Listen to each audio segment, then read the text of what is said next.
કાર્યો જૈન ધર્મસ્તુ મંગલમ સર્વમંગલ મંગલ્યમ સર્વ કલ્યાણકારકમ પ્રધાનમ સર્વધર્મ જૈનમ જયતુ શાસન નમસ્મૈ સારાય સ્વામિત્યાચકાસતે ચિત સ્વભાવાય સર્વભાવાંતર. અમે પૂનામાં પેલા કઈક ગુરુદેવનું મંદિર હતું, હવે નથી, બંધ થઈ ગયું. એમ ખબર નહીં, મેં પેલા અમે એકવાર ગયા હતા ને ત્યારે બી અમે બહુ ટ્રાય કરી તો અમને મળ્યું જ નહીં. પછી અહીંયા પાછું ઓલા આત્મધર્મની વેબસાઇટ છે ને એમાં એ લોકો બધી જગાના મંદિરના ઓલે માહિતી આપે છે, ગુરુદેવનું જોઈ નહીં. તો હવે એમાં આવી ગયું કે પૂનામાં નથી, બંધ થઈ ગયું. પછી મુમુક્ષુ વયા જાય પછી ચાલે ને. અહીંયા સૌરાષ્ટ્રના કેટલાય ગામમાંથી મંદિર ઉઠી ગયા. હા, વડિયામાંથી ને આપણે કેવું બીજું વિછિયા બધા અહીંયા આવી ગયા ભગવાન. અચ્છા, ગયા અને એની લાઇબ્રેરી આવી ગઈ બધું એવી રીતે. તો મંદિર એટલે મંદિર બંધ એટલે આમ તાળું નહીં, આમ જ આખું કાઢી જ નાખ્યું. હા, તાળા મારી શું કરે પછી કોઈ ભગવાનની પૂજા ન કરે, અભિષેક ન કરે તો.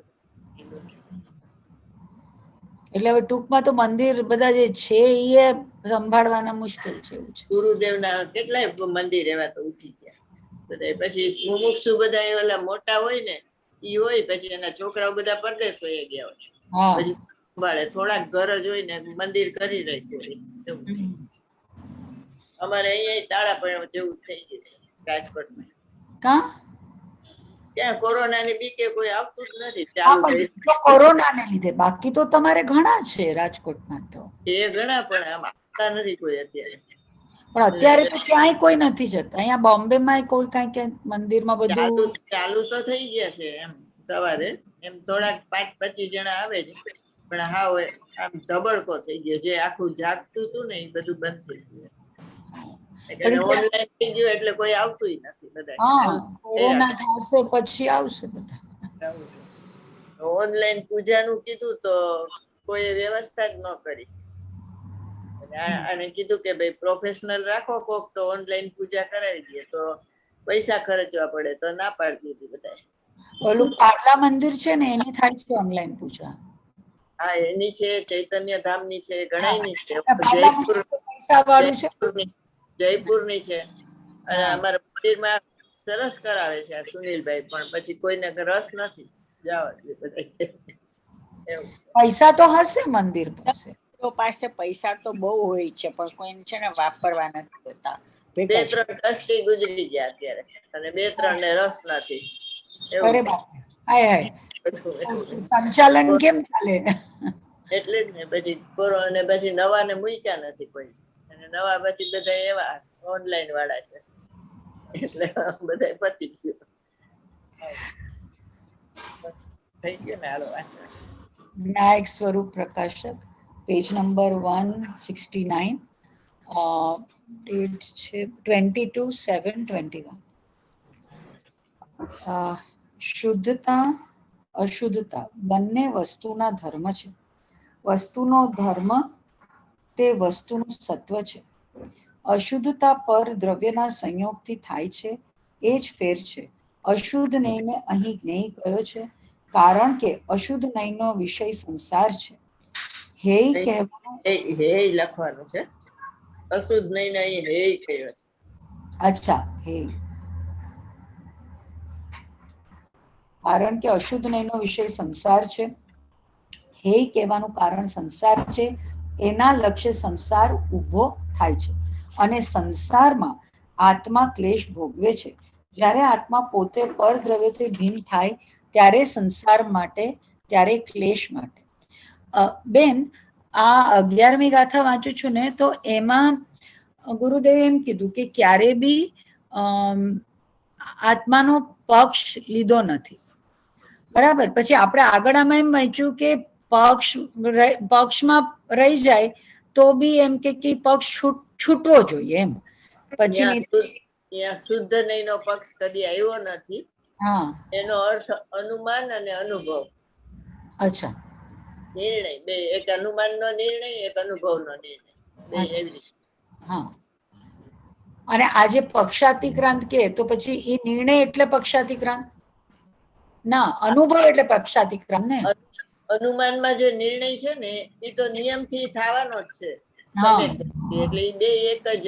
એમ સમ્યક દ્રષ્ટિ થાય ને હા. ત્યારે એના ઉપર આરોપ આવે કે આવો પેલા અનુમાન હતો એમ.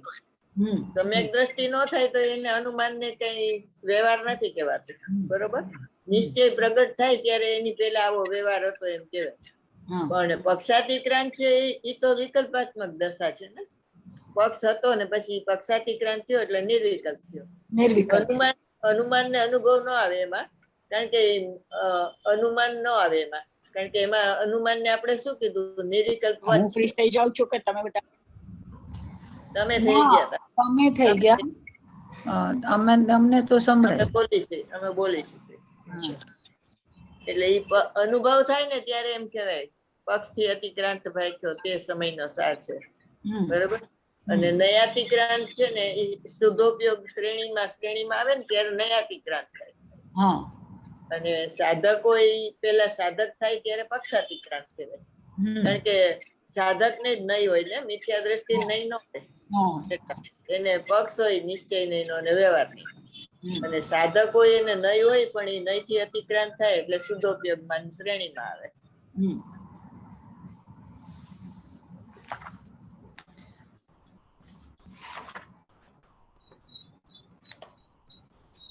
બરોબર.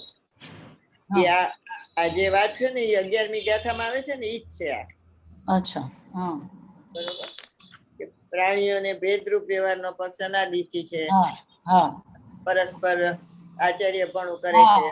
અને આપણે કેવું જીનવાણીમાં તેનો વ્યવહારનો પરમાર્થનો પ્રતિપાદક હોવા તેનું અવલંબન હોવાથી એનું પ્રતિપાદન ઘણું કરેલું છે. પણ એનું ફળ સંસાર છે. ત્રણેય જીનવાણીમાં કીધો હોય ને વ્યવહાર તો એનું ફળ સંસાર છે. અને શુદ્ધ નહીં નો પક્ષ કદી આવ્યો નથી. અને શુદ્ધ નહીં નો ઉપદેશ પણ વિરલ છે, ક્યાંક ક્યાંક છે. અને એનું ફળ મોક્ષ જાણીને એનો મુખ્યતાથી ઉપદેશ કર્યો છે, બરોબર. એટલે સભામાં છે ને શુદ્ધ નહીં નો જ ઉપદેશ કરાય, કારણ કે એક સમય માટે અનાદિથી એક સમય માટે શુદ્ધ નહીં એને જાણી નથી. ભગવાન આત્માને એક સમય માટે દર્શન કર્યા નથી, બરોબર. એટલે સભામાં એ જ કહેવાનું હોય એમ કે છે. અને અશુદ્ધ નહીં એ કીધો, કારણ કે અશુદ્ધ નહીં નો વિષય સંસાર છે. એ કહેવાનું કારણ સંસાર છે, એના લક્ષ્ય સંસાર ઉભો થાય છે. અને સંસારમાં આત્મા કલેશ ભોગવે છે, બરોબર. ત્યારે આત્મા પોતે પરદ્રવ્યથી ભિન્ન થાય ત્યારે સંસાર મટે અને ત્યારે કલેશ મટે, બરોબર. એ રીતે દુઃખ મટાડવાને દુઃખ ટાળવા માટે શુદ્ધ નયનનો ઉપદેશ પ્રધાન છે. પ્રમત અને અપ્રમત, શુદ્ધ દ્રવ્ય પર્યાય અને અશુદ્ધ પર્યાય બે આત્મામાં નથી.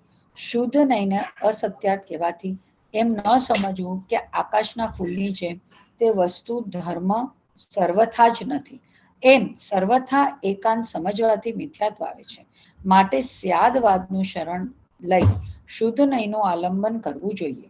સ્યાદવાદનું શરણ લઈને સ્યાદવાદથી વસ્તુને જાણીને પછી શું કરવું? કથનચિત શુદ્ધ ને કથનચિત અશુદ્ધ એમ નહીં. પછી શું કરવું? સ્યાદવાદથી શુદ્ધતા અશુદ્ધતા સિદ્ધ કરી પ્રમાણથી પછી શું કરવું એમ કહે છે. પછી શુદ્ધ નહીં નું આલંબન કરવું છે. એટલે એ શુદ્ધ નહીં છે ને આત્મામાં સ્યાદવાદ નો અભાવ છે અને આત્મજ્ઞાનમાં સ્યાદવાદ નો સદભાવ છે, બરોબર. એટલે સર્વજ્ઞ ભગવાને જેવું કીધું ને એવું પ્રમાણ, નય, નિક્ષેપ અને લક્ષણ થી જાણવું. પેલા આત્મામાં સ્યાદવાદ નો અભાવ છે અને અનુભવમાં અનુભવ જ્ઞાન સ્યાદવાદ નો સદભાવ છે. એમાં કથનચિત હોય, સ્યાદવાદમાં કથનચિત આવે અને આત્મામાં શુદ્ધાત્મામાં છે તો સર્વથ આવે.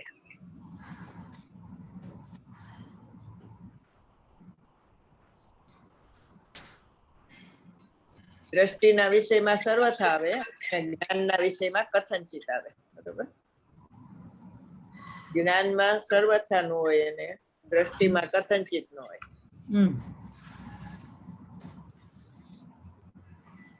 એટલે જો તમે એકાંતે પછી પકડો દ્રષ્ટિનો વિષય અને પર્યાય છે જ નહીં એમ લ્યો તો વેદાંત થઈ જાય. બરોબર? એટલે નક્કી કરે છે કોણ? ભગવાન.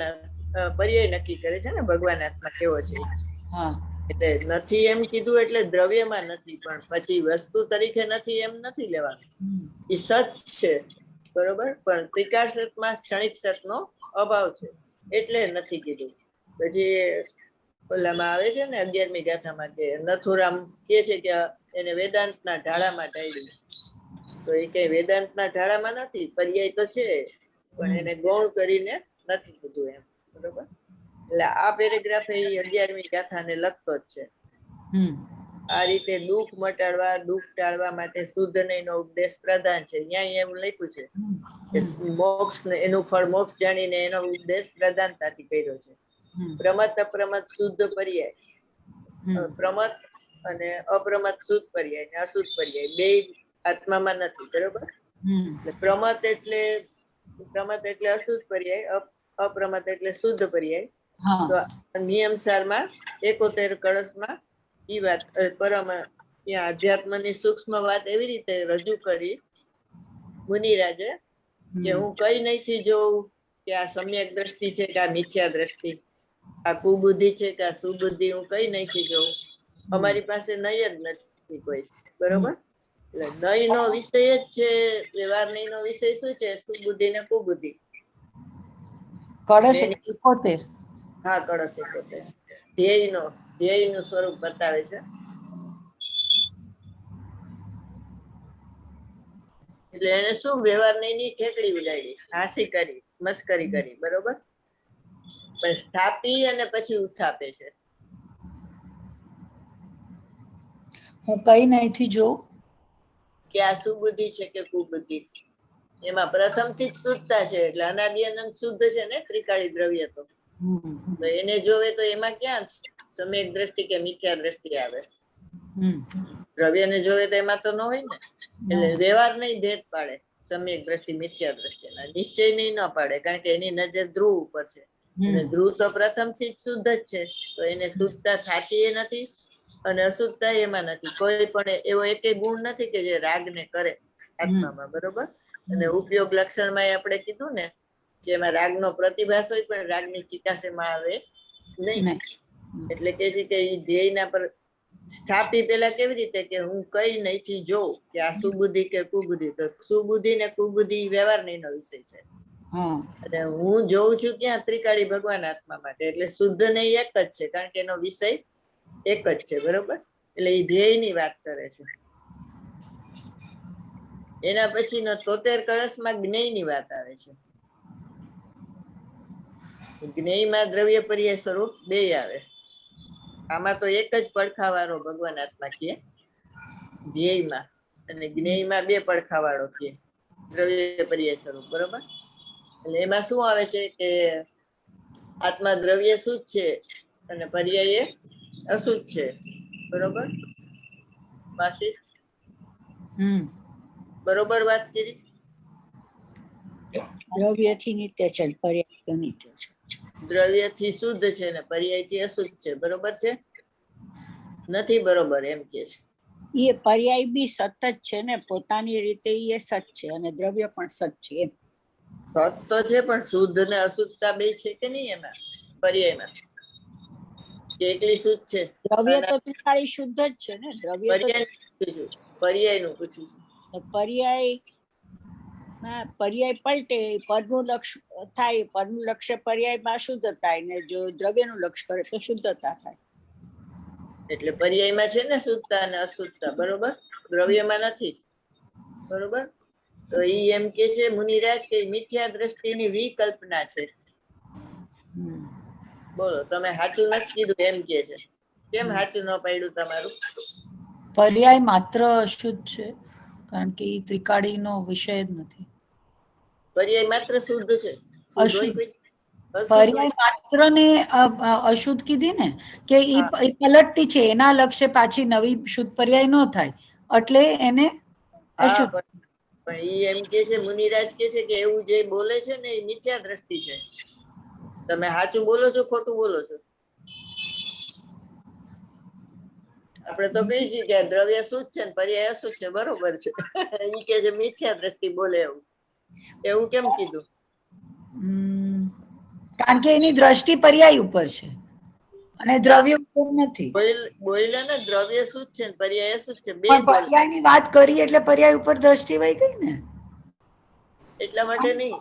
પર્યાય અહમ પોતાનું દ્રવ્યનું છોડીને પોતાનું અહમ કરવા માંડી, તો પછી પર્યાય એમ ક્યાં કે છે? તો ત્રીજા કળશમાં અમરચંદ્રાચાર્ય નથી કેતા મારી પરિણતિ કલમાસિત છે, તો એ ક્યાં મિથ્યા દ્રષ્ટિ થઈ ગયા? તો પછી આને કેમ કીધું મિથ્યા દ્રષ્ટિ?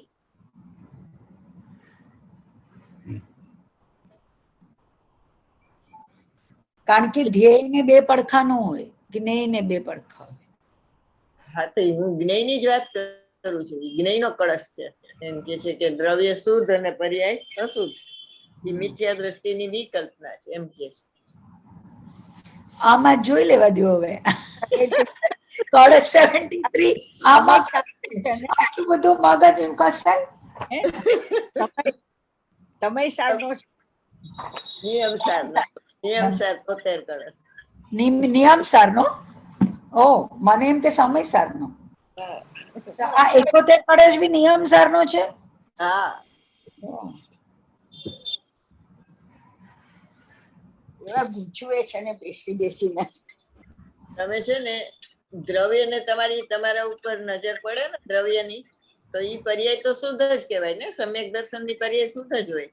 એટલે કાર્ય તત્વ ને કાર્ય તત્વ બે શુદ્ધ જ હોય. તું દ્રવ્ય ને જોયા વગર કેસ ને, એટલે એમ કેસ કે મારી દ્રવ્ય શુદ્ધ છે ને પર્યાય અશુદ્ધ છે. એટલે મુનિરાજ કે છે કે એ વિકલ્પના થઈ, મિથ્યા દ્રષ્ટિ. બરોબર. કારણ તત્વ ને કાર્ય તત્વ બંને શુદ્ધ જ હોય એમ.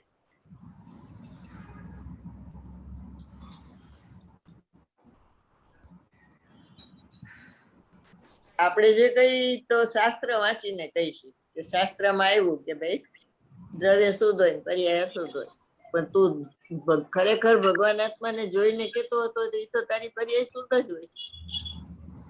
શુદ્ધ જાણે આત્માને તે શુદ્ધ આત્મા મેળવે, એમ આવ્યું ને.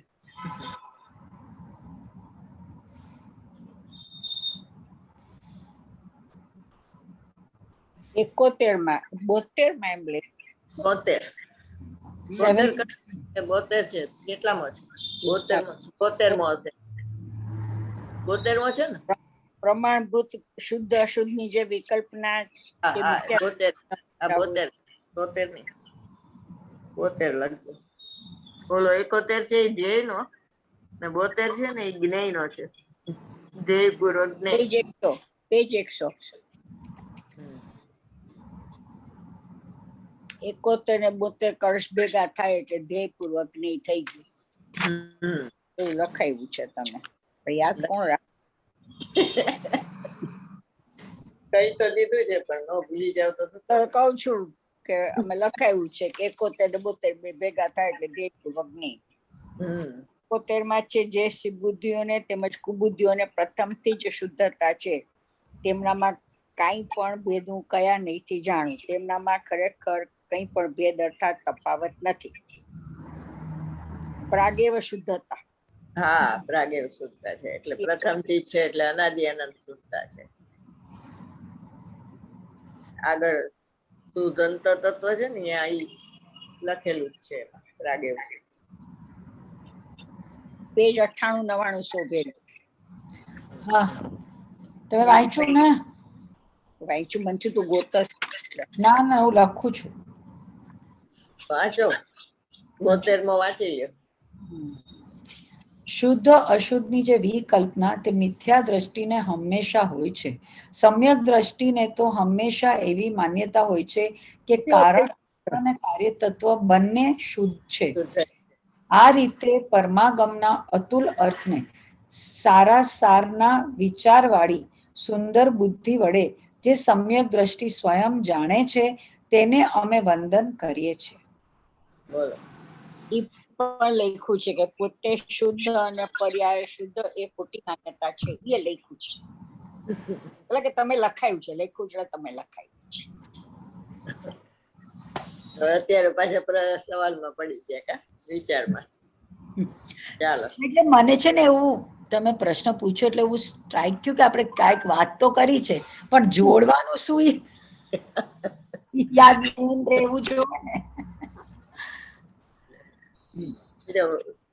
આ છે ને ગુરુદેવ એમ કે ને આપણે રોટલીનો લોટ બાંધીને કેળવવો પડે, એટલે વારંવાર વિચારીને એટલે કેળવાય. એવું છે. આ 11મી ગાથા મેં 18મી વારના એકવાર વાંચ્યા છે, પાછા સમયસર સિદ્ધિના વાંચ્યા એવું, પણ આજે પહેલી વાર એવું સ્ટ્રાઇક થયું કે 11મી ગાથામાં ગુરુદેવે 7મી અને 16મી ગાથાના રેફરન્સ બહુ આપ્યા. આ પ્રવચન જે મારું ચાલે છે ત્યાં સુધી મેં કીધું કે આ તો આવ્યું તો હોય જ, આમાં છે એટલે, પણ એવું લક્ષમાં જ. અત્યારે તમે ક્યાં વાંચો છો? 44 સમયસર સિદ્ધિ, પ્રવચન નંબર 44. 14 નંબરના કે 15 નંબરના? સમયસર સિદ્ધિ 19મી વારના. ઓ, અમે 15મી વારના વાંચીએ. એકવાર આ પૂરું કરું પછી તમે કીધું ને પછી 15મી વારના, પેલા આ ભાગ 1 પૂરો કરી દઉં ને. અમારે છે ને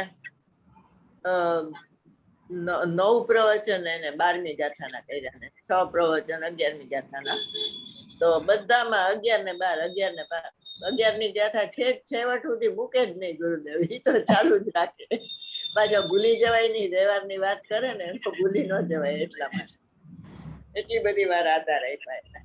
એ જોડતું જ છે 11-12 ગાથા. હજી તો મને યાદ છે 11મી ગાથા પૂરી થશે ને એટલે 12મી ગાથાનો જે સવાલ છે એ સવાલ ઉપરના કેટલા 2-3 પ્રવચન છે. 15મી માં શું છે કે બધા શિબિર હતી, શિબિર વખતે લીધી હતી 12મી ગાથા, એટલે ઘણા બધા માન્યતાઓ હોય ને ખોટી બધી એમાં ચોખવટ કરી છે. શુદ્ધ નયનું આલંબન કરવું જોઈએ ને, શુદ્ધ નયનું લક્ષ છોડી દેવું. શુદ્ધ નયનું આલંબન પણ સ્વરૂપની પ્રાપ્તિ થયા પછી નથી રહેતું. આહા, જો શુદ્ધ નયનું વિકલ્પાત્મક શુદ્ધ નય જ નથી રહેતી, એમ જે વસ્તુ સ્વરૂપ છે તે છે એ પ્રમાણ દ્રષ્ટિ છે. જો આ પ્રમાણથી વાત કરીને આખી એ પ્રમાણ દ્રષ્ટિ છે, આ એનું ફળ વિતરાગતા છે. કરતા અકર્તાને જાણતા આવ્યું ને, કરતા અકર્તાને જાણતા કેવળ જ્ઞાન થઈ થાય. આ પ્રમાણે નિશ્ચય કરવો યોગ્ય છે, કરવા યોગ્ય છે. એટલે શુદ્ધ નયનું આલંબન કરવું જોઈએ ને અશુદ્ધ નયનું લક્ષ છોડી દેવું જોઈએ. એટલે જો ભણવામાં તો છે ને બે સાપેક્ષ હોય, શુદ્ધ નય ને અશુદ્ધ નય. સ્યાદવાદમાં બે સાપેક્ષ હોય, કથનચિત શુદ્ધ નય, કથનચિત અશુદ્ધ નય. પણ અનુભવ કરવામાં છે ને અશુદ્ધ નયનું લક્ષ છોડી દેવાનું, એટલું શુદ્ધ નયનું જ આલંબન લેવાનું, તો એ નિરપેક્ષ શુદ્ધ નય થઈ જાય. બરોબર? શુદ્ધ નયનું આલંબન પણ સ્વરૂપની પ્રાપ્તિ થયા પછી રહેતું નથી, એટલે આ નિરપેક્ષ શુદ્ધ નય છે ને એ કોને વિષય કરે છે? ભગવાન આત્માને. બરોબર? અભેદ ને અનુપચાર એનો વિષય છે અને ઉપનયથી રહિત છે, છતાં એમાં નિશ્ચયાભાસનો દોષ આવતો નથી. બરોબર? જો ઓલા એકલી શુદ્ધ નય તમે જ્ઞાનમાં વિચારો તો નિશ્ચયાભાસ કહેવાય, દ્રષ્ટિમાં વિચારો તો તમારે નિશ્ચયાભાસનો દોષ નથી, કારણ કે એવું સ્વરૂપ છે તમારું. ત્રિકાળી ધ્રુવ ભગવાન આત્મા સર્વથા શુદ્ધ છે, પ્રથમથી જ શુદ્ધ છે, અનાદિ અનંત છે. બરોબર? અને અભેદ ને અનુપચાર છે, તો એને વિષય કરે છે. જેવો છે આત્મા એવો અનુમાનમાં જયારે લે ત્યારે તો આવી રીતે શુદ્ધ નયનો વિકલ્પ તો આવે જ ને. જેવો અનુભવમાં લીધો તો ખાલી હજી જ્ઞાનમાં લીધો, હજી અનુભવ બાકી છે, પણ એક વચ્ચે સ્ટેજ તો આવે ને કે અનુમાનમાં આવો. અનુમાનમાં કેવો આવે? બંધ થઈ ગયો, અવાજ બંધ થઈ ગયો. બોલતી નથી, પેલે તને પૂછ્યું, સંભળાતું નથી. તારો અવાજ નથી આવતો. હવે આવશે. હવે આવ્યું?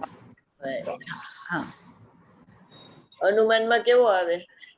જેવો છે આત્મા ત્રિકાળી અને અપરિણામી એવો અનુમાનમાં આવી ગયો તો એ અનુમાનનો વિષય નથી. અનુમાનમાં તો જેવો અનુભવમાં આવવાનો છે ને એવો. એટલે અપરિણામી અનુભવમાં આવે ને. અપરિણામી દ્રવ્ય પર્યાય બે નો વિષય પ્રતિબંધ ટળે ને ત્યારે અનુભવ થાય.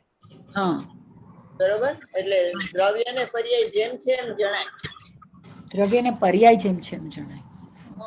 એટલે એમાં દ્રવ્ય પ્રત્યે રાગ નહીં, પર્યાય પ્રત્યે દ્વેષ નહીં, મધ્યસ્થ થઈ ગયો છે. જેમ છે આખું પોતાનું સ્વરૂપ જેવું છે ને એવું એને અનુમાનમાં આવી જાય છે. બરોબર? એટલે ઈ અનુમાનમાં આવ્યો ને પછી જરાક વારમાં જ પછી એને અનુભવ થઈ જાય છે અંતર્પૂર્વકમાં. બસ. તો ઈ અનુમાનમાં જેવો આવ્યો, તટસ્થ થઈ ગયો અને અનુમાનમાં એને દ્રવ્ય જેવું છે એવું આવી ગયું. એક મિનિટ, હું ચાર્જ મૂકી દઉં, તો હમણાં વયું જશે.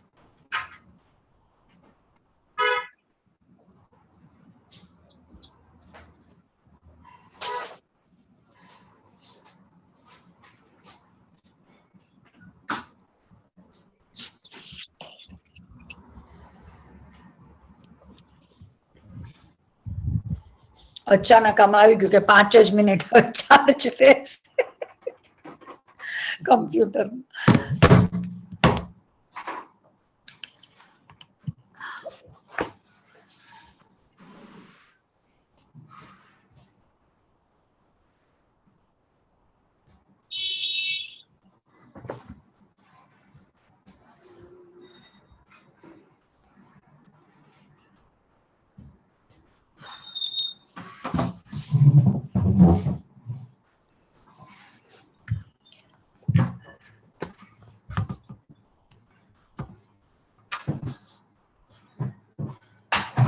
તો નહીં તો જ્ઞાનીને જોઈ એ તો બરાબર છે, પણ ત્યારે એકવાર તો નહીં નો પક્ષ તો વચ્ચે આવે ને, જ્યારે એ હજી ધારણામાં રહે ત્યારે, જ્યારે એને તટસ્થપણે જેવો દ્રવ્યને પર્યાય છે એવો સમજાઈ જાય તો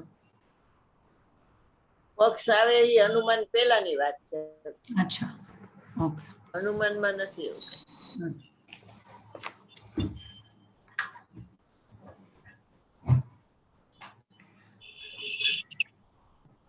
એટલે આ જે છે ને શુદ્ધ નય નું આલંબન સ્વરૂપની પ્રાપ્તિ થયા પછી નથી રહેતું. એ શુદ્ધ નય નિરપેક્ષ નિશ્ચય નય છે. બરોબર? અને અધ્યાત્મમાં આપણે કીધું ને નિરપેક્ષ નયા શું નયા, કારણ કે એ સ્વરૂપની પ્રાપ્તિ કરાવે છે એટલે, અને એટલા માટે એને નિશ્ચયાભાસનો દોષ નથી લાગતો. બરોબર? હવે જો શુદ્ધ નય નું વિકલ્પાત્મક શુદ્ધ નય તો શુદ્ધ નય જ રહેતી નથી એમ. બરોબર? એ વિકલ્પાત્મક છે એ શુદ્ધ નહીં, અને જે વસ્તુ સ્વરૂપ છે તે જ છે. બરોબર? એ પ્રમાણ દ્રષ્ટિ છે. એટલે પ્રમાણ દ્રષ્ટિ છે એટલે શું? દ્રવ્ય પર્યાય સ્વરૂપ જેમ છે એમ ખ્યાલમાં આવી જાય. બરોબર? અને જો પ્રમાણથી વાત કરીએ, આખી પ્રમાણ દ્રષ્ટિ છે આ. પ્રમાણ અને દ્રષ્ટિ એટલે જ્ઞાન છે ને એમાં નિર્બળ પર્યાય સહિતનું દ્રવ્ય જણાય છે, એને પ્રમાણ દ્રષ્ટિ કહેવાય. એટલે જ્ઞાન પ્રધાન દ્રષ્ટિ, નિર્મળ પર્યાય સહિતનું દ્રવ્ય. બરોબર? હવે એકલું શ્રદ્ધાનો વિષય હોય ને તો પર્યાયથી રહી ત્રિકાળી ધ્રુવ ભગવાન, પણ પ્રમાણની દ્રષ્ટિ થઈ એટલે દ્રવ્ય પર્યાય સ્વરૂપ બે વસ્તુ, એટલે નિર્મળ પર્યાય સહિતનું દ્રવ્ય, એનું ફળ વિતરાગતા છે. જયારે સમ્યક દર્શન પ્રગટ થાય ને ત્યારે વિતરાગતા પ્રગટ થાય ને, જ્ઞાન ને વૈરાગ્ય બે ત્યારે પ્રગટ થાય. પ્રમાણ થાય ને દ્રવ્ય પર્યાય સ્વરૂપ જેમ છે એમ જાણે તો નિર્મળ પર્યાય સ્વરૂપનું દ્રવ્ય પ્રગટે ને. એટલે કરતા અકર્તા ને જાણતા, એમ જે સુગાનીજીએ કીધું ને, તો અકર્તા એટલે અપરિણામી ને કરતા એટલે પરિણામી. બરોબર? એ બે એને જાણતા જાણતા કીધું ને કેવળ જ્ઞાન થાય છે. આ પ્રમાણે નિશ્ચય કરવો યોગ્ય છે. એકલો દ્રષ્ટિના વિષયથી કામ ન થાય. બરોબર? દ્રષ્ટિનો વિષય મુખ્ય હંમેશા રહીએ, પણ એકલું તમે ઈ જ રાખો અને પર્યાય પછી કે ના ઈ નહીં તો ન હાલે. કારણ કે પર્યાયમાં તો આકુળતા છે, દુઃખ છે, બધું છે ને, તો એ દ્રવ્યને આમાં સ્પર્શ કરે તો એને ઠંડક જાય ને. દ્રવ્ય છે ઠંડુ એકદમ બરફની પાટ, અને તમારા આ પર્યાયમાં જલન છે, રાગ આગ દહે સદા એમ કીધું ને. હવે ઈ તમે આ વિતરાગ સ્વરૂપ ઉપર પર્યાય અહમ કરે તો એને રાગની આગ મટે અને વિતરાગતા પ્રગટ થાય. બરોબર? એટલે સર્વથા તમે રહિત જ કરો તો એવું નથી. જે સમયે તમને રહિત નું જ્ઞાન થયું ને એ જ સમયે સહિત થઈ જાય પર્યાય. બરોબર? એટલે એને પ્રમાણ દ્રષ્ટિ કહેવાય. અહીં જ્ઞાયક ભાવ પ્રમત અપ્રમત નથી એમ કહ્યું. ત્યાં પ્રમત અપ્રમત એટલે ગુણસ્થાનની પરિપાટીમાં છઠ્ઠા ગુણસ્થાન સુધી પ્રમત કહેવાય અને સાતમાંથી માંડીને અપ્રમત કહેવાય. પરંતુ એ સર્વ ગુણસ્થાનો અશુદ્ધ નયની કથનીમાં છે. હવે અધ્યાત્મની વાત હોય ને એમાં શુદ્ધ નયની મુખ્યતા હોય, બરોબર? એમાં અશુદ્ધ નયની મુખ્યતા ન હોય, પણ જો અશુદ્ધ નયની કથનીમાં આવે છે એનો ઉલ્લેખ ન કરે ને તો સિદ્ધાંત શાસ્ત્ર ન કહેવાય, બરોબર? અને ગોમટસારમાં બધી અશુદ્ધ નયની જ કથની હોય, કારણ કે એમાં નિમિત્ત થી બધું બતાવે છે, બરોબર? પણ છેલ્લે એ શું કે છે કે આ બધું અશુદ્ધ નયની કથની છે, શુદ્ધ નયની કથની નથી. એમાં એક શ્લોક એ મૂકી દે, એમાં આમાં એક લીટી મૂકી દીધી કે અશુદ્ધ નયની કથનીમાં છે. તમારે એનું વિશેષ જાણવું હોય તો ગોમટસાર જુઓ એમ, બરોબર? બાકી અહીંયા એની ચર્ચા અસ્થાને છે, અહીંયા શુદ્ધ નયની જ ચર્ચા થાય છે.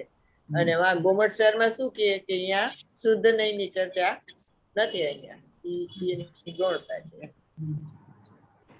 સિદ્ધાંત શાસ્ત્ર બે વસ્તુ કહે ત્યારે પૂરી થાય, બરોબર? એને સિદ્ધાંત કહેવાય.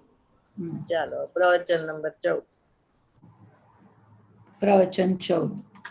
અમૃત પ્રભાત અપાર્ટમેન્ટ, રાજકોટ, પેજ 71. આ શ્રી સમયસારજી પરમાગમ શાસ્ત્ર. 4 ભાગ પૂરા થયા, 5મો શરૂ છે, બરોબર? ફરીથી પાછા આવશે બધું. અચ્છા, એટલે આમાં ભાગ વખતે છઠ્ઠી ગાથાના પ્રવચન કર્યા હોય ને, એટલે ભાગ એ રીતે આવ્યા છે કે જેટલી વાર કર્યા છે એટલી ભેગા એવી રીતે કરે, એટલે પાછું રિપીટ થાય બધું પાછું સેક્શન. આ શ્રી સમયસારજી પરમાગમ શાસ્ત્ર છે. તેનો પ્રથમ જીવ નામનો અધિકાર છે. તેમાં 3 કળશ માંગલિકના થયા અને પછી પહેલી ગાથા માંગલિકની ને પછી 4 ગાથા, એમ 5 ગાથા થઈ. તેમાં શિષ્યને પ્રશ્ન થયો કે આ શુદ્ધ આત્માનું સ્વરૂપ શું છે?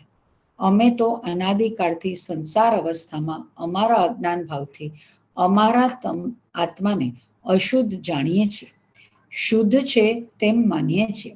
અશુદ્ધ છે, અશુદ્ધ છે તે બેન, એ અહીંયા આચાર્ય ભગવાન પ્રશ્ન મૂકે છે તો આચાર્ય ભગવાન જવાબ આપે છે, બરાબર? એટલે ગુરુ આચાર્ય, તો પછી ગુરુના શિષ્ય તો સાધુ જ હોય ને, મુનિ હોય ને, તો પછી મુનિ એમ કેમ કે અમે અજ્ઞાન ભાવથી અમારા આત્માને અશુદ્ધ જાણીએ છીએ? એ તો પોતાના આત્માને શુદ્ધ જાણે છે તો જ તો મુનિ થાય, નહીંતર મુનિ કેવી રીતે થાય? આચાર્ય જ શિષ્યના મુખમાં પ્રશ્ન મૂકે છે પોતે, એટલે તો એમને અપ્રતિભૂત શિષ્ય હોય ને એના મુખમાં પ્રશ્ન મૂકે છે. પણ આપણે તો મુનિ માટે એમ કહ્યું ને કે મુનિનું એન્ટ્રન્સ નું ક્વોલિફિકેશન એ છે કે આત્મજ્ઞાન હોય તો મુનિપણું લેવાય એમ, નહીતર એના જે આચાર્ય હોય એને પછી મુનિપણું આપે નહીં. તો ત્યાં મુનિપણું એમ નહીં, આત્મજ્ઞાન તો ચોથે હોય. એટલે એના પછી જ મુનિ થાય એમ. તો ચોથેમાં તો અનુભવ થઈ ગયો, તો પછી ઈ એમ અશુદ્ધ કેવી રીતે જાણે આત્માને એમ? અચ્છા, સમજતા છે ને કે અપ્રતિભૂત ને પ્રતિભૂત થવા માટેનું શાસ્ત્ર છે.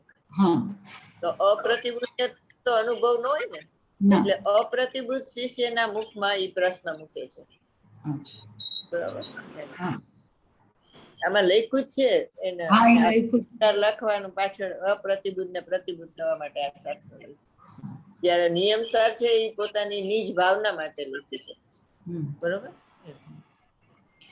અશુદ્ધ છે તેમ માનીએ છીએ કેમ કે સંસાર અવસ્થામાં આત્મા અશુદ્ધ હોય અને જ્યારે સિદ્ધ પરમાત્મા થયા ત્યારે આત્મા શુદ્ધ થાય એમ અમે ઘણા પાસેથી સાંભળ્યું છે. પણ આપની વાત કંઈક જુદી હોય તેમ અમને ભાસ થયો છે.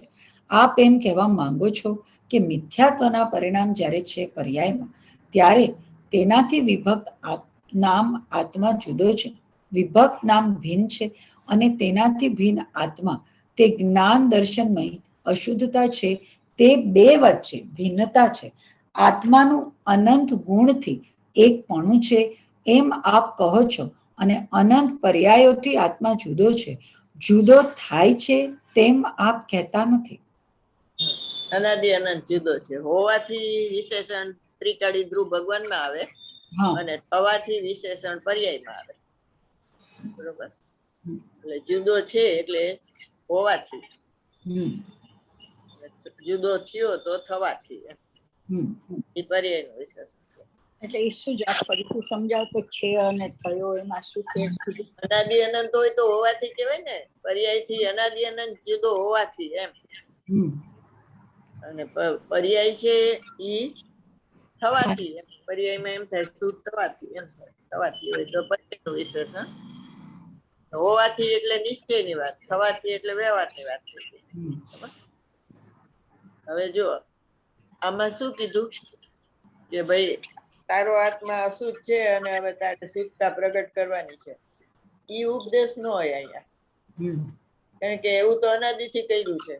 કસાયની મનતા કરીને, કસાયની તીવ્રતા કરીને એને એમ થયું મેં ધર્મ કરી લીધો, તો એવું વાત નથી. બરોબર. અહીં તો કૂતરો હોય ને એને કોઈ લાકડી મારે ને તો એ લાકડીને બટકું ભરે. બરોબર. એને જે ઓલો મારનાર હોય એને ન ભરે. અને સિંહ હોય ને એને ગોળી કોઈ મારે ને તો જ્યાંથી ગોળી આવી ને એના ઉપર છલાંગ મારીને મારવા જાય. બરોબર. એમ આ છે ને સીધું ત્રાટક ક્યાં કરાવે છે? ત્રિકાળી ધ્રુવ ભગવાન. પર્યાયને વધઘટ નહીં કરવાનું, ઈ એનું કારણ નથી. ત્રિકાળીને ન જોયું ને માટે એમાં એવી વધઘટ થાય છે. બરોબર. એટલે સીધો તું ત્રિકાળીને જો, અને ત્રિકાળીને જોઈ તો ભગવાનની સ્થાપના જ થાય. એટલે અત્યારે તું ભગવાન છો તો એને એમ થાય કે હું અશુદ્ધ છું અને પછી શુદ્ધ થાઈશ ત્યારે ભગવાન થાઈશ, તો એ અનાત્માની વાત છે, એ તારા આત્માની વાત નથી. બરોબર. એટલે એમ કે છે એને નવાઈ લાગે છે કે તમે એમ કીધું કે એકત્વ વિભક્ત ભગવાન આત્માની વાત કહીશ, તો એકત્વ એટલે અનંત ગુણથી એકત્વ અને વિભક્ત એટલે રાગાદિથી વિભક્ત, પર્યાય માત્રથી વિભક્ત એમ. તો એ તમે વાત કરીને તમને કઈક જુદા પ્રકારની લાગે છે. પહેલેથી અમે ભગવાન જ છીએ, તમારે કઈ કરવાનું રહ્યું નહીં ને એમ. એને એમ થઈ ગયું અશુદ્ધતા હતી ટાળી ને પછી શુદ્ધતા કરવી એવું ન રહ્યું. પણ તું ભગવાન છો એમ નક્કી કર તો તારી પર્યાયમાં અશુદ્ધતા છે એ ટળી ને શુદ્ધતા પ્રગટ થશે. એટલે મોક્ષ માર્ગ બહુ લોપ થયો એનું કારણ આ શું કે આ મૂળ ધર્મ ભૂલી ગયા. ભગવાન આત્મા સમ્યક દર્શન પ્રગટ કરવાનું જે પ્રથમ ધર્મ છે ને એ ભૂલી ગયા અને એના પછીનું બધું કર્યું. શ્રાવક થયા અને મુનિરાજ થયા અને બધું, પણ શ્રદ્ધા ન કરી ભગવાન આત્માની. એટલા ચાલો વાંચો. આ ધર્મ પહેલા તો હતો, જ્યારે મહાવીર પછી થોડો ટાઈમ આચાર્ય હતા, એ બધા હતા, એ સમજાવતા હતા. તો આવી વાતને ઓછી કેમ કોઈને લાગી?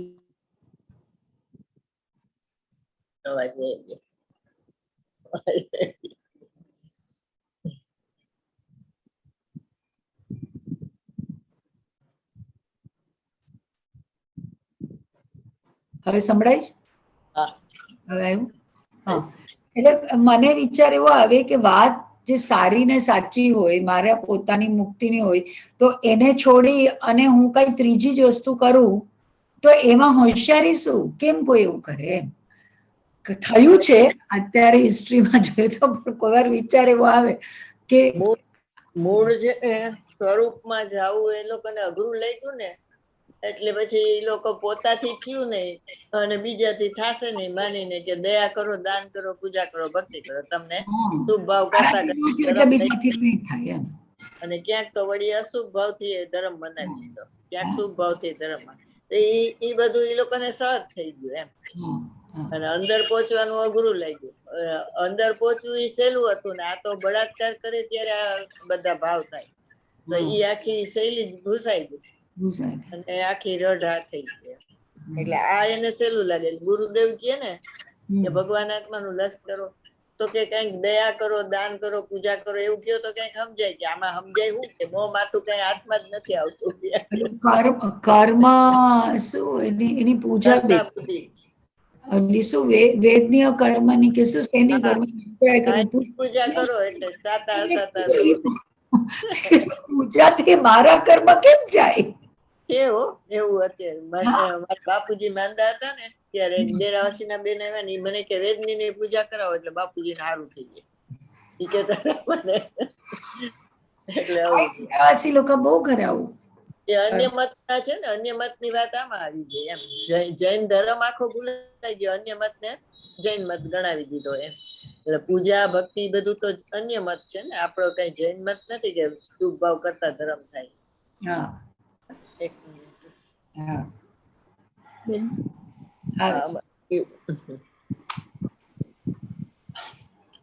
અમે તો એમ સાંભળ્યું છે કે આત્મા જ્યારે આશ્રવ અને બંધથી રહિત થાય ત્યારે શુદ્ધ થાય છે. પહેલા તો અમે એમ સાંભળ્યું છે કે સંસાર અવસ્થામાં આત્મા અશુદ્ધ હોય. એમાં કોઈ વિદ્વાન પંડિત આવે ત્યારે એમ પણ કહે કે આત્મા જ્યારે આશ્રવથી નિવૃત્ત અને સંવર નિર્જરા પર્યાય પ્રગટ થાય ત્યારે શુદ્ધ થાય. આપ એનાથી કંઈક જુદું કહેવા માંગો છો તેમ મને ખ્યાલમાં આવ્યું છે. એટલે આત્માના લક્ષ્ય સંવર નિજરા પ્રગટે અને આશ્રવ છે એ તો આત્મામાં છે જ નહીં, તો એને કર્યું નથી તો છોડે કેવી રીતે આશ્રવને? બરોબર. એટલા માટે જ્ઞાનમાં તમે માન્યતા ઉભી કરી ખોટી, તો જ્ઞાનમાં છોડવાની હોય ને કે બીજે છોડવાની હોય? હા, પણ એટલે અત્યારે કર્મનો આશ્રવ જે થઈ રહ્યો છે એનું લક્ષ્ય ન કરતા ત્રિકાળીનું લક્ષ્ય કરો ત્યારે આ આવે ને કે ભાઈ જ્ઞાનમાં નથી, પણ એને જ જોયા કરે તો એ જ્ઞાનમાં એ જ પ્રતિભાસ કરે ને, થાય ને કે આશ્રવ છે આશ્રવ છે. પર્યાયમાં છે ને આશ્રવ નિરોધ સંવર થાય, બરોબર, પણ ઈ વ્યયરૂપ કારણ છે. હા, અને ધ્રુવરૂપ કારણ કયું છે? ત્રિકાળી ધ્રુવ ભગવાન.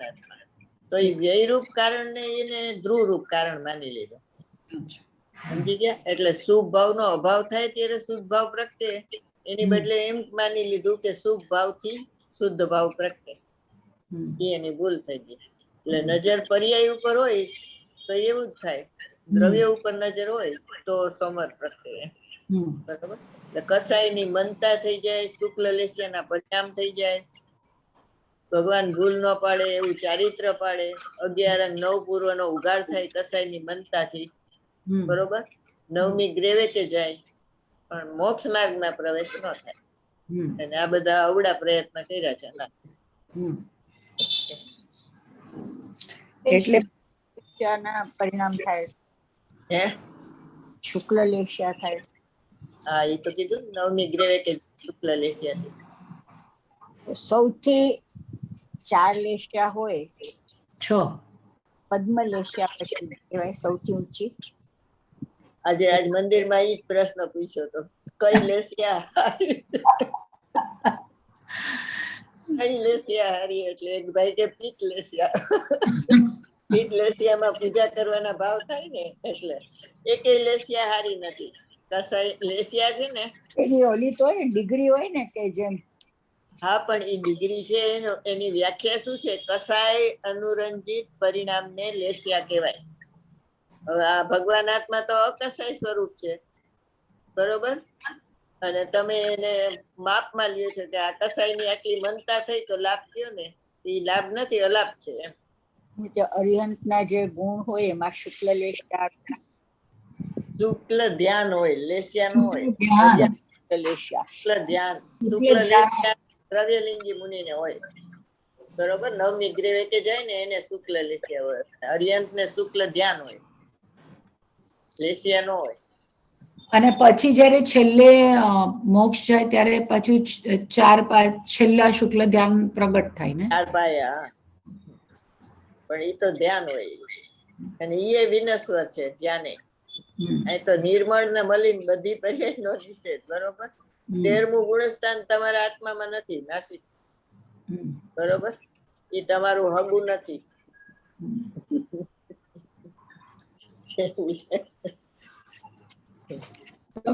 બેન ખબર છે ઓલી હવે હમણાં તો બધા વાત કરે ને તો ઓરા કે ઓરા, બરાબર. તો ઓરા ને લેસ્યા તો અલગ ને? મંડળ જે કહેવાય ને, ના, ભાવમંડળ અલગ. ઓરા આપણી બધાને પોતાને ઓરા હોય ને, બધા એકો એક લિવિંગ ઓરા હોય. જળની જ પ્રકૃતિ છે ને, જળ દેખાય. ઓરા બી તો જળની પ્રકૃતિ છે. તો એ લેસીને થાય ને બધું. પણ એટલે એક કોઈ જગ્યાએ હું ગઈ હતી ને, તો કોઈ રશિયને એવો કેમેરા કાઢ્યો છે કે આપણે બેસે ને પછી આમ ફોટો લે તો આપણું મોઢાનો ફોટો ન આવે, આમ આપણું શેપ આવે અને એની આજુબાજુમાં જે કલર થતા હોય ને તો એવા આવે. બરાબર.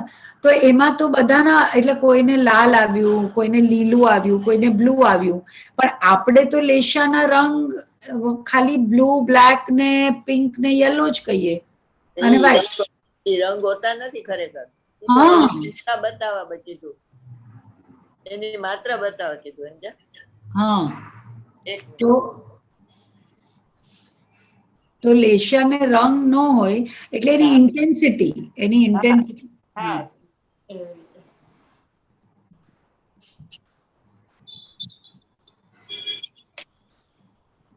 હું છે ને ફ્રાઈડે સેટરડે અમે 2 દિવસ પૂના જવાના છીએ, એટલે 2 દિવસ, કાલે ને પરમ દિવસે. પૂના અમે કપલ છે, 5 કપલ છે. આ બી સારો છે. અમે કીધું પપ્પાએ કીધું, પપ્પાની સાથે વાત. તો કેમ છે બેન? કમલેશભાઈ કેમ છે? કમલેશને કેમ છે? કમલેશને કાલે અરુણે બધી વાત કરી કે જ્યાં ઓલા છે ને એને રીહોબ કે શું કે છે લઈ જવાના છે પછી, અને અહીંયા એ બાજુમાં ફ્લેટ લઈ લેશે પછી જવા કરશે. પછી બહુ દોડા દોડી થઈ જાય ને એને. કિમરલીની બેનપણી છે એ હવે 2-3 અઠવાડિયા જ જીવવાની છે. એને મળવા જવું છે ને આ બાજુ આ કમલેશ નાખો છે, 2 ભેગું છે. શું કરવું એમ વિચારે છે. એના જેવું જ એને કેન્સર છે. અને હવે ડોક્ટરે કીધું હવે 3 અઠવાડિયા છે, વધારે નહીં કાઢે. તો ખાસ બેનપણી છે.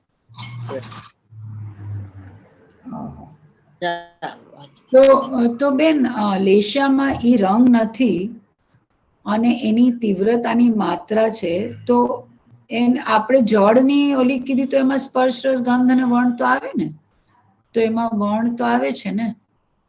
હા, પણ આપણા આત્માના ભાવથી નૈમિત્તિક સંબંધ હોય ને એ એમાં જણાય છે એમ. 12મા પૂતગલ સાથેના જે.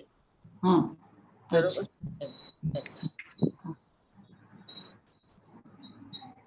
આપણે બોલી છીએ એ જળ જ છે ને, બરોબર.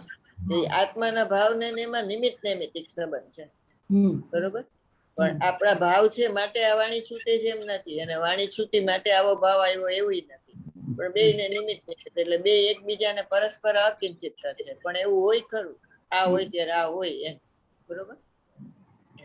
ના, એટલે મેં તો એમ પૂછ્યું કે ઈ જળ કહેવાય તો જળની જે એટલે સૂક્ષ્મ પૂતગલ કહેવાય એમ લેશ્યા, કારણ કે નહીતર જો સ્થૂળ બી હોય તો એને તો રંગ હોય ને, તો જો ભેગા થઈ જાય જથ્થો પરમાણુ તો એનો રંગ ન દેખાય. લેશિયા જળ નથી, તમારા આત્માના જ ભાવ છે, પણ જળના લક્ષ્ય થાય છે ને એટલે જળ. એનામાં જ્ઞાન નથી, પોતે આવીને ગઈ એવું જ્ઞાન નથી, ચેતના નથી, એટલે બાકી આત્માના જ ભાવ છે. પણ એમાં શું, જેમ રાગ આવ્યો અને રાગ ગયો તો જાણ્યું કોને? જ્ઞાન. રાગમાં ઈ જ્ઞાન નથી, બરોબર, કે પોતે આવે ને જાય છે, એટલા માટે એને જળ કીધો. થાય છે તો પોતાની પર્યાયમાં જ, આત્માની પર્યાયમાં થાય. એટલે મારો પ્રશ્ન છે કે જેને સંસાર અવસ્થામાં હજી સમ્યક દર્શન થયું નથી, મિથ્યા દર્શન, મિથ્યા જ્ઞાન, મિથ્યાચાર્ય. પેરેગ્રાફ રહી ગયો ને પહેલી? ના, કર્યો. આશ્રવ અને બંધથી રહિત થાય ત્યારે શુદ્ધ થાય, એ ક્યાં કર્યું ને કર્યું? એટલે મારો પ્રશ્ન છે કે જેને સંસાર અવસ્થામાં હજી સમ્યક દર્શન થયું નથી, મિથ્યા દર્શન, મિથ્યા જ્ઞાન, મિથ્યા ચારિત્રની પર્યાય વિદ્યમાન છે, તે વખતે આત્મા શુદ્ધ છે તેમ આપનો કહેવાનો આશય હોય તેમ થોડોક મને ખ્યાલ આવ્યો છે. એટલે મારો પ્રશ્ન છે કે આપ એકત્વ વિભક્તો પરિણામ માત્રથી ભિન્ન આત્મા છે, તે અનાદિનો જ શુદ્ધ છે, તે તો પરમાત્મા સ્વરૂપે રહેલો છે, તે કોઈ કાળે સંસારી થયો નથી, થવાનો નથી ને થશે પણ નહીં. તેમ આપ કહેવા માંગતા હો તેમ આપની વાત ઉપરથી મને ખ્યાલ આવ્યો છે. એટલે મારો પ્રશ્ન છે કે અમારો આત્મા અત્યારે શુદ્ધ છે તેમ આપ કહો છો, તો એવો શુદ્ધ આત્માનું સ્વરૂપ શું, અને તે શુદ્ધ આત્માની ઉપલબ્ધિમાં, પ્રાપ્તિમાં અનુભૂતિ કેમ થાય? એટલે દ્રવ્યના નિશ્ચય, પર્યાય નિશ્ચય, બે પ્રશ્ન છે, બરોબર. કર્તા બુદ્ધિ ને જ્ઞાતા બુદ્ધિ જાય, વૈરાગ્ય અને જ્ઞાન પ્રગટ થાય, ભાવસ્વરૂપ જ્ઞાન પ્રગટ થાય, પૂર્ણતામાં વિતરાગતા અને સર્વજ્ઞપણું પ્રગટ થાય. બધું આ બે પ્રશ્નમાં આખું જીનાગમ આવી ગયું. દ્રવ્ય પર્યાય સ્વરૂપ વસ્તુ ને બધા પ્રશ્ન પૂછાઈ ગયા.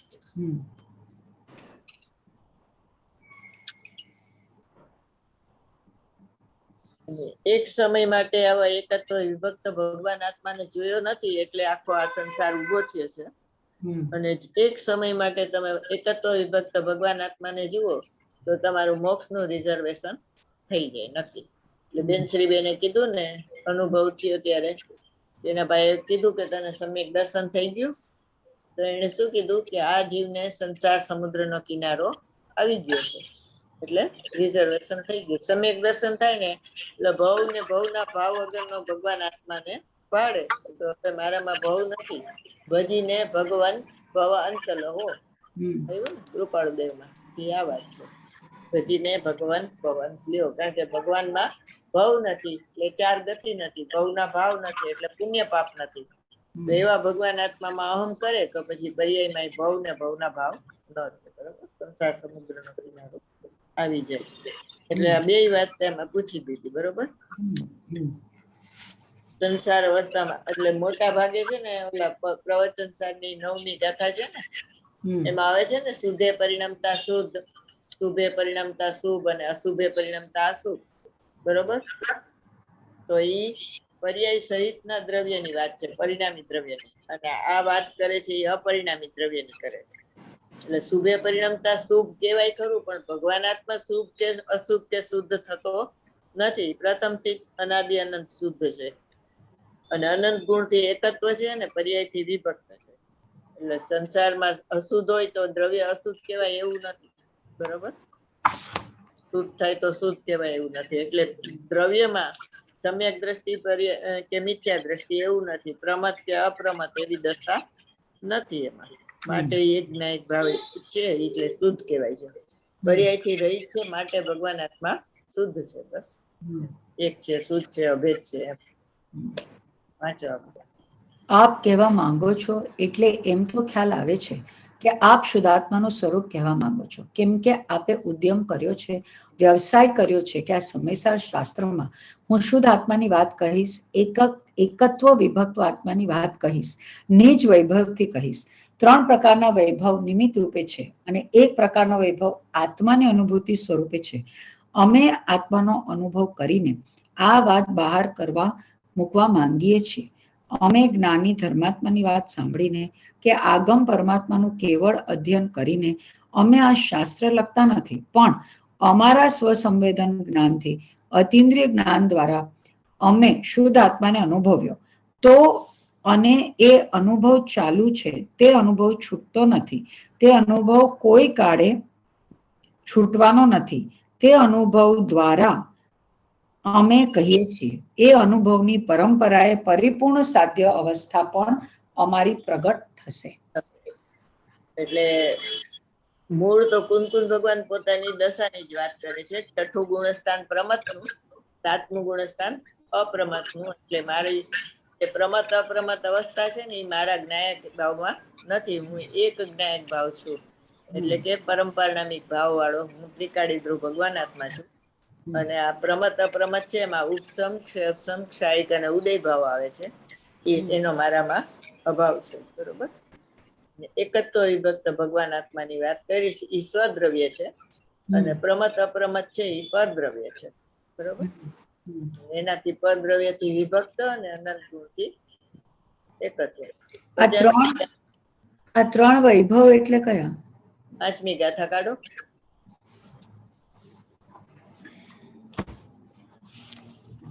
ત્રણ વૈભવ નિમિત્ત ના વિજ્ઞાન ઘનમાં નિમગ્ન કીધું ને, પરંપરા ત્રણેય બધા અમારા ગુરુ પર્યંત બધા વિજ્ઞાન ઘનમાં નિમગ્ન હતા. એની અટક ઓળખાણ છે.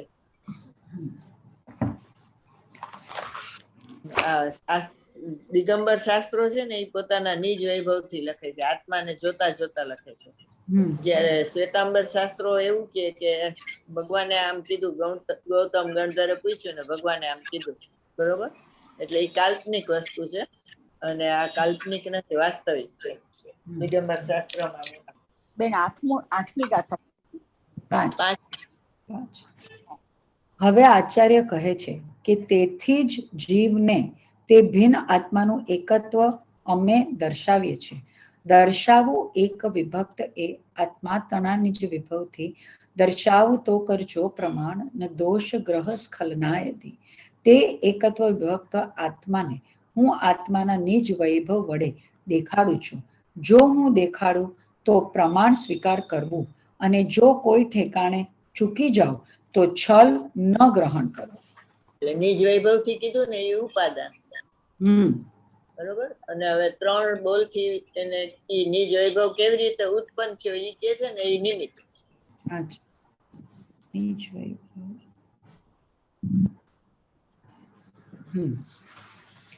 આચાર્ય કહે છે કે જે કોઈ મારા આત્માનું નિજ વૈભવ છે તે સર્વથી હું આ એકત્વ વિભક્ત આત્માને દર્શાવીશ એવો મેં વ્યવસાય ઉદ્યમ નિર્ણય કર્યો છે. કેવો છે મારા આત્માનો નિજ વૈભવ? આ લોકમાં પ્રગટ સમસ્ત વસ્તુઓને પ્રકાશ કરનાર અને 7 પદની મુદ્રા વાળો જે શબ્દ બ્રહ્મ અરહંતના પરમાગમ તેની ઉપાસનાથી જેનો જન્મ છે. 7 એટલે પરમાગમ ની ઉપાસનાથી ઉત્પન્ન થયો છે.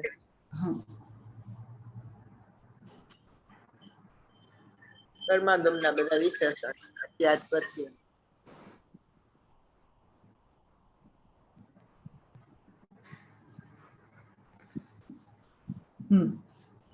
સ્યાતનો અર્થ કથનચિત છે, એટલે તે કોઈ પ્રકારથી કહેવું. પરમાગમને શબ્દ બ્રહ્મ કહ્યું તેનું કારણ અરહંતના પરમાગમમાં સામાન્ય ધર્મો વચન ગોચર સર્વ ધર્મોના નામ આવે છે, અને વચનથી અગોચર જે કોઈ વિશેષ ધર્મ છે તેનું અનુમાન કરાવવામાં આવે છે. એ રીતે તે સર્વ વસ્તુઓના પ્રકાશક છે, માટે સર્વવ્યાપી કહેવામાં આવે છે, અને તેથી તેમને શબ્દ બ્રહ્મ કહ્યું છે. વળી તે નિજ વૈભવ કેવો છે? સમસ્ત જે વિપક્ષ અન્યવાદીઓથી ગ્રહણ કરવામાં આવેલ સર્વથા એકાંતરૂપ નય પક્ષ તેમના નિરાકરણમાં સમર્થ છે. અતિ નિસ્તુષ નિર્બાધ યુક્તિ તેના અવલંબનથી જેનો જન્મ છે. પરમાગમ કીધું, પછી આગમ, પછી આ યુક્તિ થી જન્મ થયો છે, અન્ય મતના ખંડન કરીને, બરોબર? યુક્તિ કહેવાય. આગમ, યુક્તિ અને પરંપરા ગુરુ.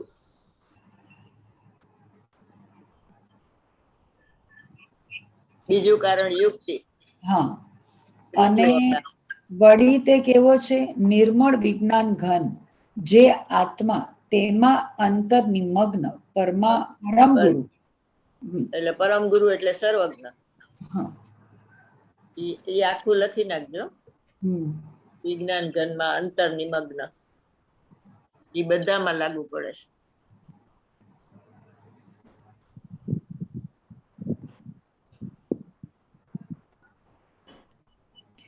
આમાં 11મી ગાથામાં નિમગ્ન શબ્દ આવ્યો, પાછું ગુરુદેવ ચોખવટ કર્યું, મગ્ન નહીં નિમગ્ન. હા, એટલે વિશેષ. એ શુદ્ધ ઉપયોગ.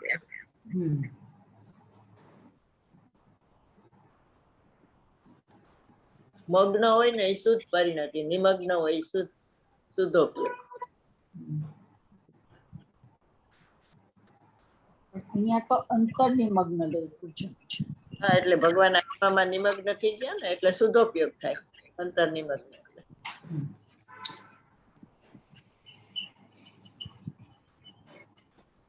વિજ્ઞાન ઘન એ ભગવાન આત્મા છે, એમાં અંતર નિમગ્ન થયા એટલે શુદ્ધોપયોગ પ્રગટ.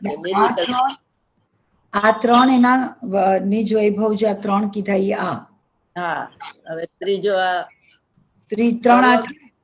સર્વજ્ઞ અને પરંપરા ગુરુ ની બધું આવશે, વાંચો આગળ. ત્રીજો બોલ. તન્મગ્ન ઈ જ છે ને. સર્વજ્ઞ દેવ અને અપર ગુરુ ગંધર આદિક થી માંડીને અમારા ગુરુ પર્યંત બધા અંતર નિમગ્ન હતા, બરોબર. તેમનાથી પ્રસાદ રૂપે અપાયેલા જે શુદ્ધ આત્મ તત્વનો અનુગ્રહ પૂર્વક ઉપદેશ તેનાથી જેનો જન્મ છે, બરોબર. એમને અમને અનુગ્રહ કરીને ઉપદેશ આપ્યો, બરોબર. આ 3 થી ઉત્પન્ન થયો છે નિજ વૈભવ. એટલે 3 છે એ નિમિત્ત અને આ ચોથું ઉપાદાન. હવે ઉપાદાન વળી તે કેવો છે? નિરંતર ઝરતો આ સ્વાદમાં આવતો સુંદર જે આનંદ તેની છાપ પાડું જે પ્રચુર સ્વસંવેદન સ્વરૂપ સ્વસંવેદન તેનાથી જેનો જન્મ છે, એમ જે પ્રકારે મારા જ્ઞાનનો વિભવ છે તે સમસ્ત વિભવથી દર્શાવું છું. જો દર્શાવ નિજ વૈભવ કેવો કીધો? નિજ વૈભવ આસ્વાદમાં આવતો સુંદર જે આનંદ તેની છાપ વાળો પ્રચુર સ્વસંવેદન. નિજ વૈભવ એનો પ્રચુર સ્વસંવેદન. ચોથે પાંચમે પ્રચુર નો હોય, બરોબર. અને આને પ્રચુર હોય છઠ્ઠે સાતમે.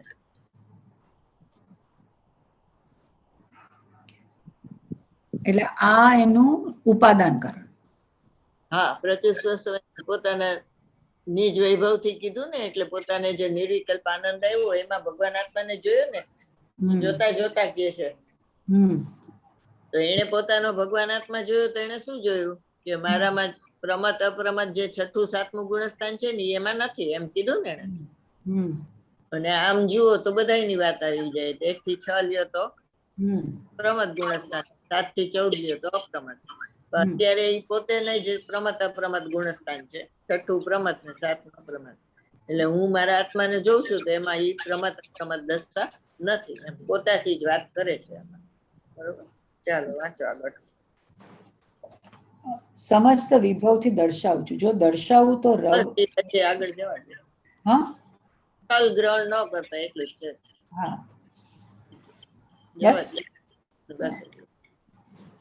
ટાઈમ થઈ ગયો છે. થઈ ગયો છે, ચાલો.